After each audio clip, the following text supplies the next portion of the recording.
strony Shapi. Witam serdecznie ponownie na moim kanale. Czy mieliście może taką sytuację na konwencie, kiedy jesteście w stroju, jest naprawdę ekstra, słuchajcie, znajomi, super impreza, jest fajnie i przychodzi on, pan Maruda, niszczyciel dziecięcych marzeń.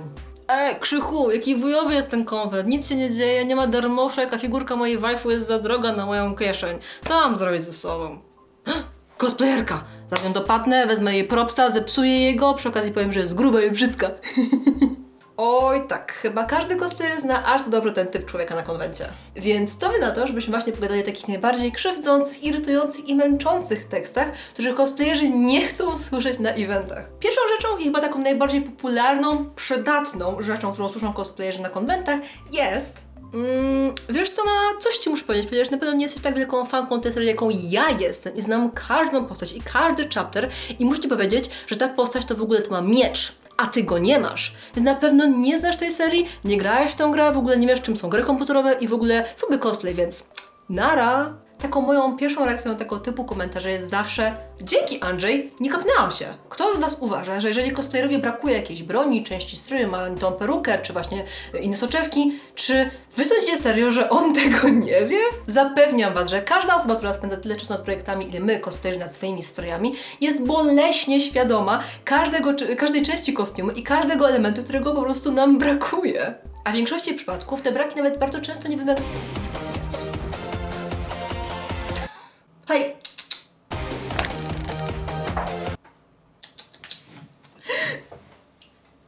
Kocie!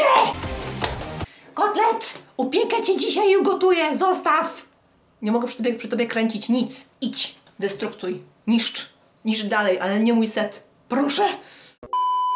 A w większości przypadków te braki bardzo często nawet nie są spowodowane przez niedopatrzenie cosplayera, tylko po prostu przez jakąś sytuację, która sprawiła, że w jakiś sposób tych rzeczy nie mają. Niektórzy mogli nie mieć środków finansowych, żeby dokończyć swój kostium, może brakło im czasu z powodu na przykład pracy czy szkoły, niektórzy mogli mieć jakieś sytuacje w rodzinie, także słuchajcie, nigdy nie wiecie, co jest tak naprawdę powodem tego, że czegoś brakuje w kostiumie, więc nie oceniajcie i nie bądźcie niemili. W moim przypadku bardzo często słyszę takie komentarze, na przykład w momencie, kiedy idę na jakąś przerwę podczas pracy cosplayowej i na przykład stawiam swoje propsy czy jakieś niewygodne buty na stoisku. Potem sobie coś tam dreptam wesoło do przerwy, dam coś do kibelka na jedzenie i spotykam jakiś człowiek, który chce jakieś zdjęcie po drodze, więc ja i tak już jakby będąc na swojej przerwie godzę się na to zdjęcie i mam takie, dobra, szybko, bo chcę iść coś zjeść. Po czym ta osoba mówi mi, wiesz co, a gdzie masz swój miecz? A gdzie masz swoje skrzydła? A wiesz, że ta postać ma skrzydła. I ja tak...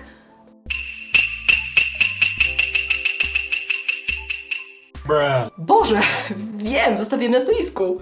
O, albo mój ulubieniec, jeżeli chodzi o cosplayowe przewalactwo, czyli na przykład macie taką sytuację, w której zebraliście całą grupę cosplayową, czyli faktycznie słuchajcie, 20 osób, mega duża grupa, mega duża sprawa, naprawdę tyle ile roboty w to weszło, organizacji, ogarniania, słuchajcie, użerania się z ludźmi, ale udało się, macie tę ogromną, wielką grupkę i życie ta jedna osoba na konwencie, która do was właśnie podejdzie i powie takie, ej, a wiesz, że brakuje ci osoby X, Y, Z w tej grupce?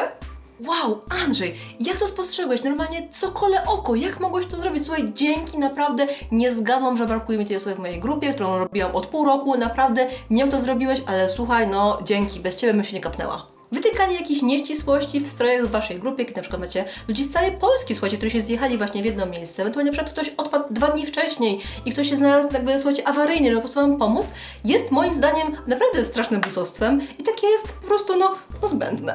Drugą rzeczą, na którą nigdy osobiście nie jestem przygotowana i nie wiem jak zareagować, jest... No, ten strój jest taki nawet, ale wiesz co, miałem parę minut taką cosplayerkę i miała ten sam strój co ty i słuchaj, miała go o wiele lepiej zrobiony, miała naprawdę takie ogromne skrzydła i miecz i propsa, ty w ogóle właśnie go nie masz, także w ogóle ten strój jest taki trochę na pół gwizdka, niby się starałaś, ale ci nie wyszło, bo ogólnie też nie pazujesz postacią, także no wiesz co, sorry, no fajnie, że próbujesz, ale tak słabo, wiesz, ty. A mogę zdjęcie? Zawsze się zastanawiam, jaki cel tego typu komentarze mają, ponieważ jeżeli ktoś porównuje nas do na przykład osoby lepszej, to jest to chyba naturalne i logiczne, że zrobi nam się po prostu przykro.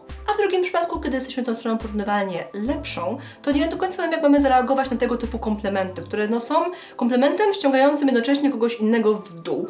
To również jest kłopotliwe i no nieprzyjemne. Zawsze mam nadzieję, że ludzie, którzy podają tego typu komplementy cosplayerom kosztem innych cosplayerów, mają tak naprawdę dobre intencje, w sensie chcą nas pochwalić.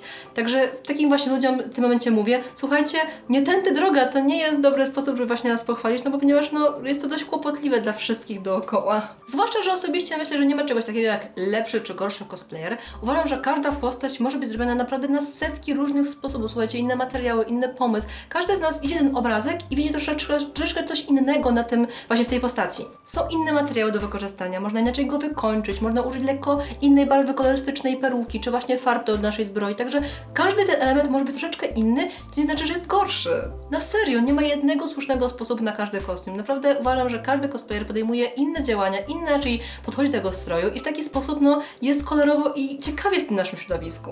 Jeżeli komuś się nie spodoba nasz styl zrobienia kostiumu, mówię mu, bye bitch, ja się czuję piękna. Hej.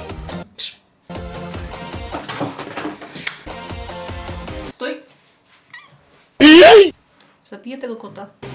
Upiekę, ugotuję, usmażę i podam w panierce. Jakoż jej imię Kotlet. Kolejną, bo już trzecią sytuacją, z którą cosplayerzy może będą musieli zmierzyć na evencie podczas noszenia kostiumu, będą osoby, które mogą mieć ochotę zadać wam parę niewygodnych pytań. Ej, Lewaj, czekaj, chcę zdjęcie z tobą, naprawdę super kostium. Może być trochę bardziej pasował na Erwina, ale okej, ujdziesz w tłumie. Słuchaj, a widziałeś, co dzieje w ostatnim Charterze? Czytałeś? Jak to nie czytałeś? To ty tylko anime oglądasz? Mangi nie czytałeś? To co w ogóle z ciebie jest za fan? A kto był tym tytanem, słuchaj, wiesz? A tym tytanem? Znasz się? Ty nie wiesz? Jezu, to jaki fake fan normalnie, ty nic nie wiesz, kurde, czemu w ogóle Lewaja robisz? Masakra.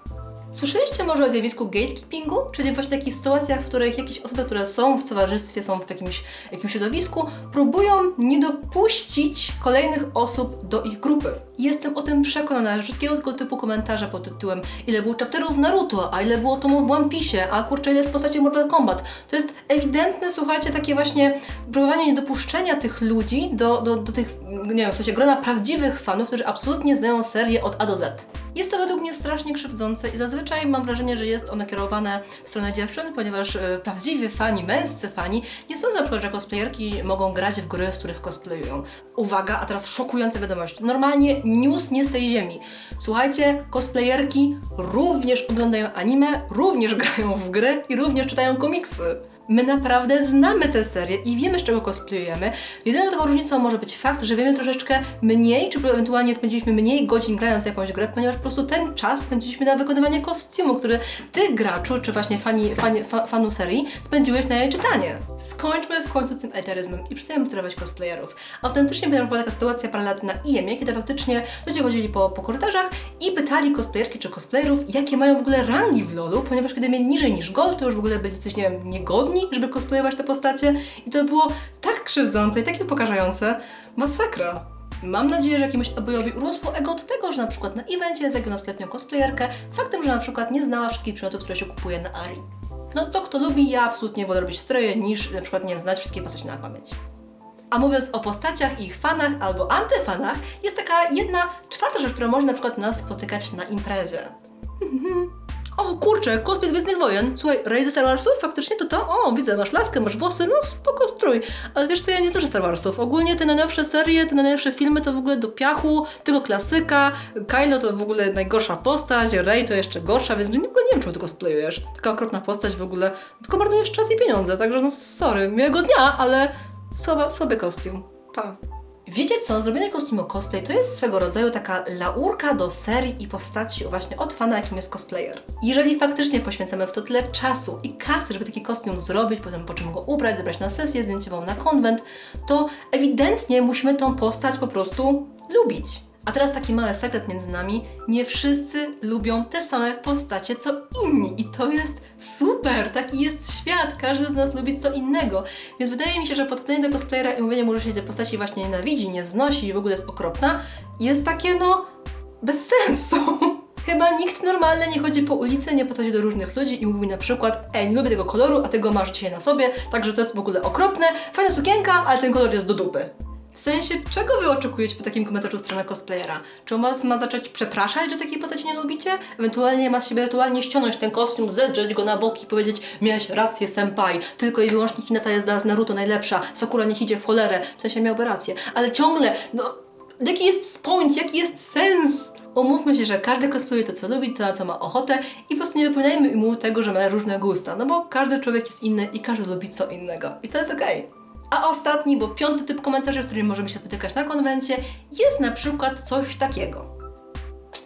Cześć ma, co u ciebie? Widzę, że cosplayujesz mojego maina z Lola. No, Katarina to jest normalnie taka dupeczka. A ty w niej wyglądasz nieziemsko. Ten brzuszek, te krągłości, te cycuszki, mła. Sobie co bym z tą robił, to ci nawet nie powiem teraz, bo to konwent, ale normalnie to będzie normalnie, normalnie. Także słuchaj, napisz do mnie tam, nie wiesz, może tam, nie wiem, na Facebooku, tam zadzwoń, słuchaj, dogadamy się, nie? Ale ogólnie taka jesteś, że... Także miłego dnia ci życzę, pa, słuchaj, no piękna na razie.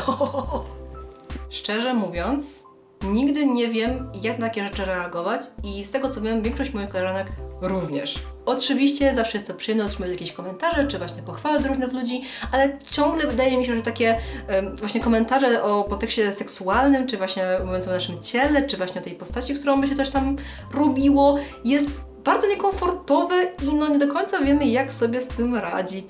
Jeżeli koniecznie chcesz skomentować jakąś część cosplayerki czy cosplayera i faktycznie po prostu uważasz, że to jest super komentarz, super komplement i bardzo chcesz się tym podzielić, to może ogólnie zapytaj się go najpierw, czy sobie takich w ogóle komentarzy życzy. Ja osobiście mam parę tych cosplayerek w Polsce, które absolutnie uwielbiam, jeżeli chodzi o ich ciało, właśnie o budowę ciała, to jak wyglądają i zawsze, kiedy je spotykam, to jakiś miły komentarz, komplement im rzucę, ale zazwyczaj są to cosplayerki, które po prostu znam prywatnie i kumplujemy się, przyjaźnimy, także wydaje mi się, że troszkę inny poziom właśnie zażyłości i takie komentarze raczej jakby przechodzą. Chyba nigdy nie rzuciłam takiego komentarza w kierunku osoby, która była mi po prostu obca, ponieważ uważam, że byłoby to bardzo creeperskie. Tu oczywiście chodzi o to, jakie różne osoby mają podejście do właśnie takich komentarzy, czy właśnie swojej cielesności. Stąd wydaje mi się, że różni cosplayerzy będą reagować różnie na takie właśnie słowa w ich kierunku, ale wydaje mi się, że po prostu lepiej być bezpiecznym i nie wyjść właśnie takiego komentowego creepa, niż po prostu kosztem jakiegoś tam komentarza spalić sobie opinię. Tyle. I to wszystko, kochani. To było moje 5 rzeczy, których nie zdążę słyszeć na eventach jako cosplayerka.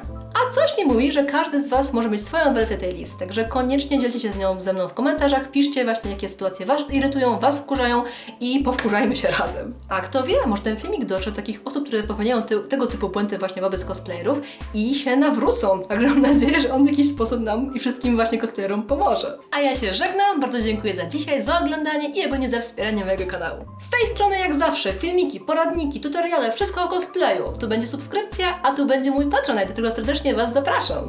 Bardzo dziękuję patronom, że są ze mną, że mnie wspierają i pomagają mi tworzyć taki właśnie content jak ten dzisiaj. Mam nadzieję, że widzimy się już niedługo. Przygotowuję dla Was właśnie nowy tutorial, także do zobaczenia na kanale. Pa! Buźka!